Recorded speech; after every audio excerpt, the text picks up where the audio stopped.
शिवाजी महाराज फक्त वाचायचे नाहीत, शिवाजी महाराज डोक्यात घेण्यापेक्षा, शिवाजी महाराज डोक्यावर घेऊन घेण्यापेक्षा शिवाजी महाराज डोक्यात उतरायचे बर का. Same to same Shivaji Maharaj सारखं राहिल्याच्या नंतर कोणी शिवाजी होत नसतं.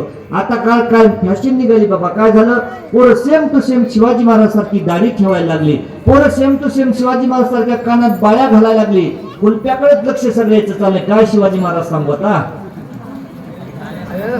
सेम टू सेम दाढी ठेवायला लागली महाराज, सेम टू सेम बाळ्या घालायला लागले, same to same Shivaji Maharaj सारखं महाराज वागायला लागले. माझे हात जोडून विनंती नारदाच्या गादीवरून सांगतो, शिवाजी महाराज सारखी दाढी ठेवा, शिवाजी महाराज सारख्या कानात बाळ्या घाला, शिवाजी महाराज सारखी वेशभूषा करा, शिवाजी महाराज सारखी केसभूषा करा, वाटलं तर घोडं घ्या घोड्यावर फिरा.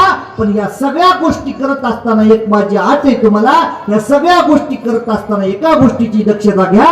रात्रीच्या 12 वाजता जर एखादी माय माऊली समोरून आली तर आपल्यापेक्षा वयाने जर मोठी असेल तर माय म्हणण्याचा प्रयत्न करा, आपल्यापेक्षा जर लहान असेल तर बहीण म्हणण्याचा प्रयत्न करा. आजच्या काळात ते खरे छत्रपती तुम्ही.